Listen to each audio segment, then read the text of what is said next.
ever find yourself asking, what is my client's problem? How can you avoid seeing red by learning how to spot a brand that's already worked out the answer? And how can you overcome funnel vision to get better marketing results and improve client relations at the same time? This is Xtra-Ordinary Marketing.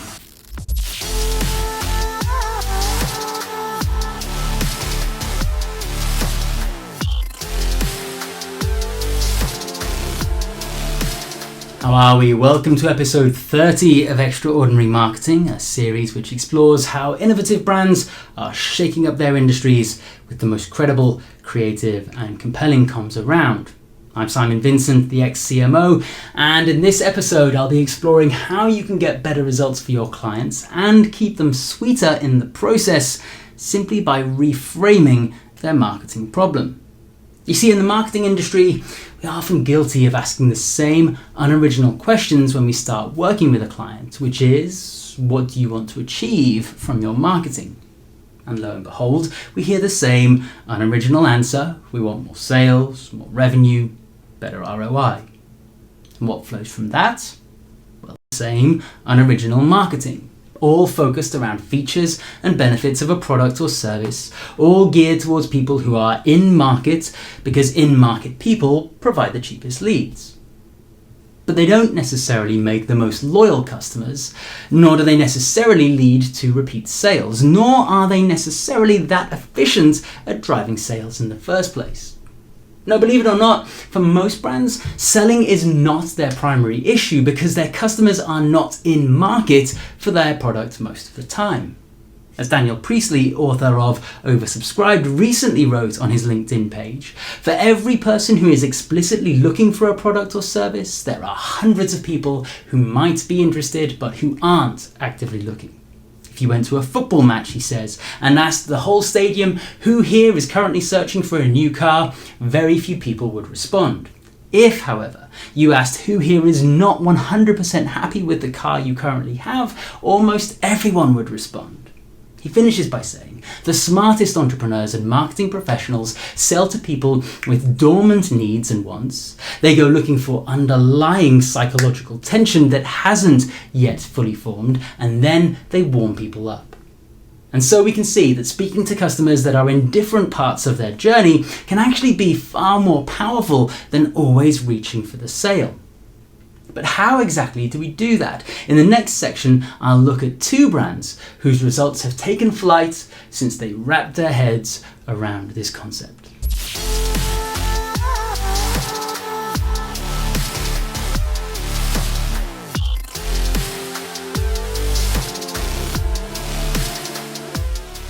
How do I look? Reasonably fresh-faced, for a dad of two young children, that is. How am I coming across? Decent amounts of energy, again, for a dad of two young children. Red Bull don't need to sell to me right now. I'm not tired. Also, I'm not about to throw myself down a mountain on a snowboard. More than that, I'm not in or really anywhere near a shop at the time of recording, so if I were to see a salesy ad for Red Bull right now, it wouldn't really have the desired effect. Does that mean there's no point in Red Bull marketing to me?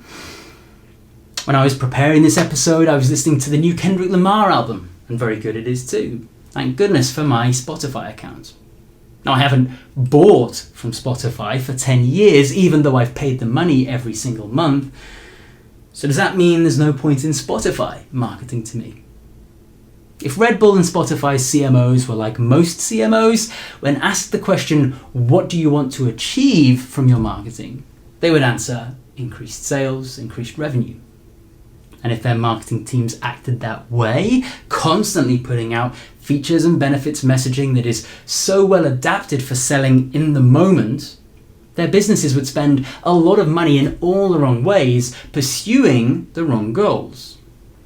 Both Red Bull and Spotify are the hugely successful brands they are today because they focus on different parts of the customer journey.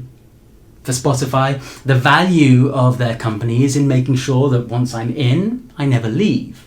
This is why their most famous piece of marketing is their Spotify Wrapped campaign they run every year. by setting their algorithms to create an automatic playlist for every single customer and then presenting the data back to them in the form of social-ready shareable graphics. They not only reward those who are already paying, but also empower them to share with their friends. So perhaps counterintuitively, going above and beyond to look after current customers is what drives Spotify subscriptions amongst their friends. And the personalized and proactive approach is far more effective and no doubt snappier than trying to simply build on Apple's 1,000 songs in your pocket sales message. Red Bull need to keep themselves top of mind. As anyone who has ever done a long drive late at night will attest, when you need an instant hit of caffeine, you need an instant hit of caffeine. Because of that, their job is to ensure that when you're in that scenario, theirs is the brand you think of first, the one they look for, the one they instantly recognize and trust. This is why when I say Red Bull, you automatically think gives you wings. If they'd muddied their marketing message with more traditional features and benefits claims about their product's nutritious, good for you selling points, that would have made them less memorable. Not to mention being somewhat disingenuous. Instead, they hammer that simple, singular message home time and time again because they want it to have salience for those occasions when you are in market. But how do we identify where our customers are in their purchase journey, and how do we adjust our activity and messaging accordingly? In the next section, I'll explain how.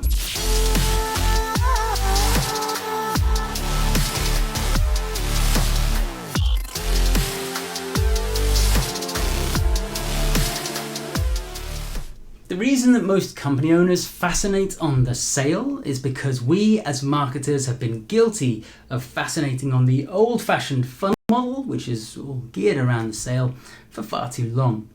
In short, we've all become funnel visioned. You know the model.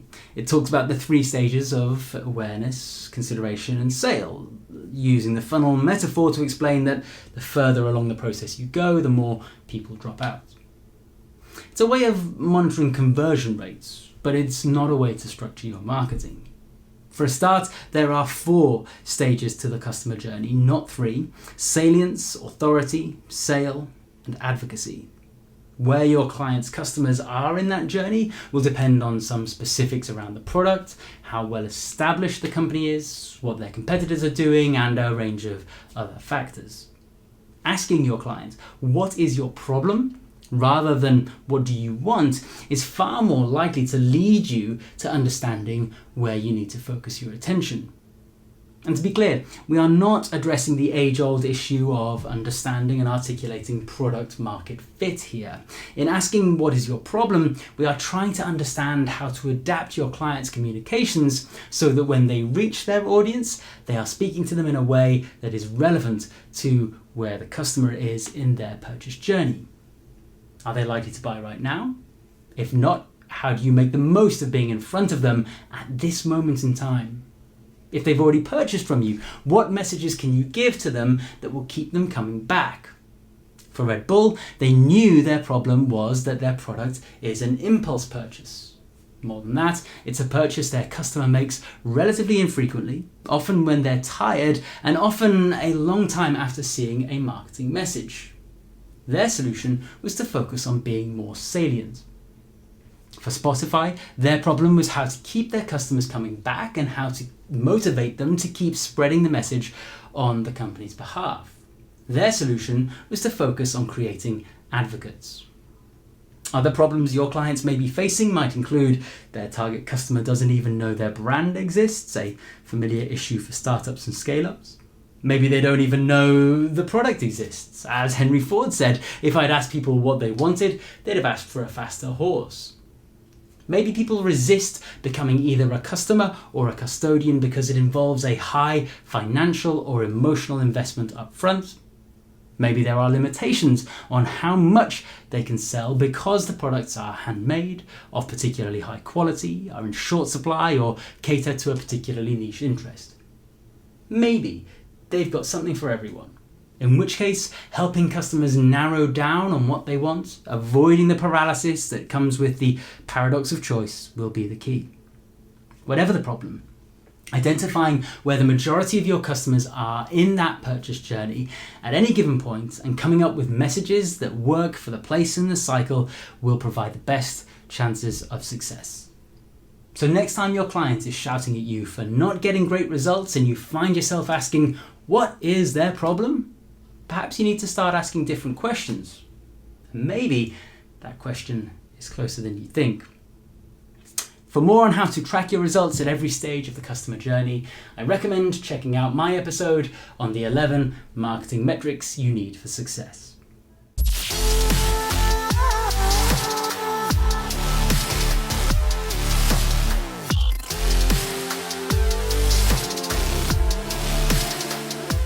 Okay, that's about all for this week. If you've enjoyed this episode, please do like, comment, share, subscribe, review, or just flash me a cheeky smile if you see me in the streets.